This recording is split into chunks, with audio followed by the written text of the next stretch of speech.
আবু হুরায়রা রাদিয়াল্লাহু তাআলা আনহু বলেন, রাসূল সাল্লাল্লাহু আলাইহি ওয়াসাল্লাম বলেছেন,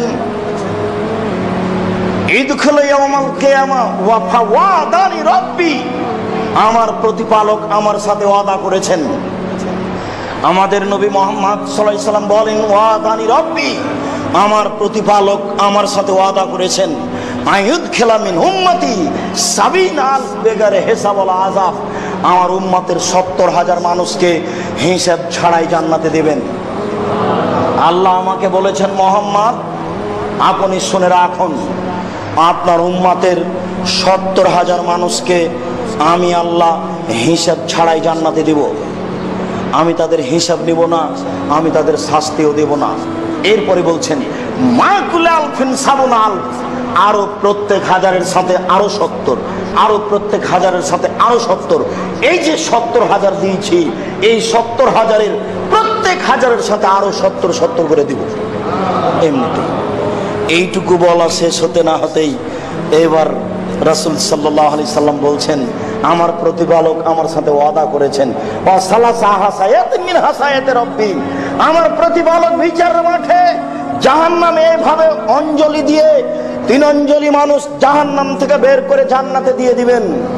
আমার প্রতিপালক আমার সাথে ওয়াদা করেছেন, বিচারের মাঠে ৩ অঞ্জলি মানুষ, রাজশাহী চাঁপাই নবগঞ্জের ভাষা থেকে খাবল বলা হয়, ৩ অঞ্জলি মানুষ জাহান্নাম থেকে বের করে জান্নাতে দিয়ে দিবেন। ৩ অঞ্জলি মানুষ জাহান্নাম থেকে বের করে জান্নাতে দিয়ে দিবেন।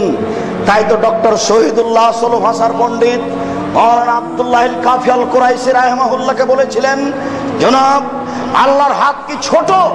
আল্লাহর হাত তো জাহান্নামের চেয়ে বড়। জাহান্নামে যত মানুষ আছে সবই চলে আসবে, ফেরাউনও আসতে পারে।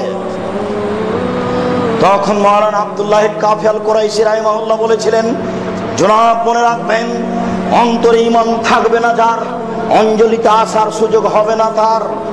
মনে রাখবেন, অন্তরে ঈমান থাকবে না যার, অঞ্জলিতে আসার সুযোগ হবে না তার। মনে রাখবেন, অন্তরে ঈমান থাকবে না যার, অঞ্জলিতে আসার সুযোগ হবে না তার। তার এই কথাটি প্রমাণ করে ওই বাক্যে, যেই বাক্যে বলা হয়েছে যে বিচারের মাঠে আমরা সবার কাছে যাব, আদম আলাইহিস সালামের কাছে যাব, তিনি পরাজয় বরণ করবেন। নূহ আলাইহিস সালামের কাছে যাব, তিনি অক্ষমতা প্রকাশ করবেন। আমরা ইব্রাহিম আলাইহিস সালামের কাছে যাব, তিনি অক্ষমতা প্রকাশ করবেন। মুসা আলাইহিস সালামের কাছে যাব, তিনি অক্ষমতা প্রকাশ করবেন। ঈসা আলাইহিস সালামের কাছে যাব, তিনি অক্ষমতা প্রকাশ করবেন, বলবেন মুহাম্মদ সাল্লাল্লাহু আলাইহি সাল্লামের কাছে যাও, তার আগের পরের সব পাপ ক্ষমা করা হয়েছে। সবাই আমরা সেখানে উপস্থিত হব। তখন তিনি একটা ঘরে যাওয়ার অনুমতি চাইবেন, তাকে অনুমতি দেওয়া হবে। তখন তিনি সিজদায় পড়ে যাবেন, তিনি মাথা মাটিতে রেখে পড়ে থাকবেন। তখন আল্লাহ তাআলা বলবেন, ইরফা মুহাম্মদ সালতুতা ওয়াসফি তুসাফা, মুহাম্মদ মাথা উঠাও, চাও, যা চাইবে তাই দেওয়া হবে, যা সুপারিশ করবে তাই মেনে নেওয়া হবে। তুমি বলো, আমি আল্লাহ তোমার বলার অপেক্ষায় রয়েছি, কি বলতে চাও? তখন আমাদের নবী মুহাম্মদ সাল্লাল্লাহু আলাইহি সাল্লাম বলবেন, এই যে আমার উম্মত জাহান্নামে পড়ে আছে, এদেরকে জান্নাতে দেওয়া হোক। ফায়ুহাদ্দুলি হাদ্দান, তখন কিছু সংখ্যক লোক নির্ধারণ করা হবে, আমি তাদেরকে জাহান্নাম থেকে বের করে জান্নাতে দিয়ে দেব। দেখি আরো আছে, তখন আমি আবার সিজদায় পড়ে যাব। আল্লাহ তাআলা বলবেন, ইরফারাসাক ওয়াসাল তুসাফা, মাথা উঠাও, চাও, যা চাইবে তাই দেওয়া হবে, বলো, যা সুপারিশ করবে তাই মেনে নেওয়া হবে। আমি বলবো, আমার উম্মত জাহান্নামে পড়ে আছে, তাদেরকে জান্নাতে দেওয়া হোক। আমার জন্য কিছু সংখ্যক নির্ধারণ করা হবে, আমি বের করে তাদেরকে জান্নাতে দিয়ে দেব। এরপরে দেখবো আরো আছে, আমি আবার সিজদায় পড়ব, আবার আমাকে মাথা উঠানোর জন্য বলা হবে, আমি বলা হবে, যা চাও তাই দেওয়া হবে, যা বলবে তাই মেনে নেওয়া হবে।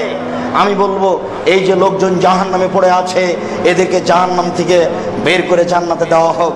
আমার জন্য নির্ধারণ করা হবে কিছু লোক, আমি তাদেরকে বের করে জান্নাতে নিয়ে চলে আসব। এরপরেও জাহান্নামে থাকবে ওরা যার অন্তরে সরিষা সম পরিমাণ ঈমান থাকবে না। হাদিস 1450 বছর থেকে পড়ে আছে হাদিস গ্রন্থে। কি দিয়ে বুঝায় আপনাকে আমি? আল্লাহ কত বড় দয়াশীল। বিচারের মাঠে তিনি 99টি দয়া দিয়ে মানুষকে ক্ষমা করবেন। আপনাকে আমি বলতে পারবো তিনি বিচারের মাঠে কত বড় দয়াশীল। এটা আপনাকে আমি ভাষা দিয়ে বুঝাতে পারবো? এটা সম্ভব নয়।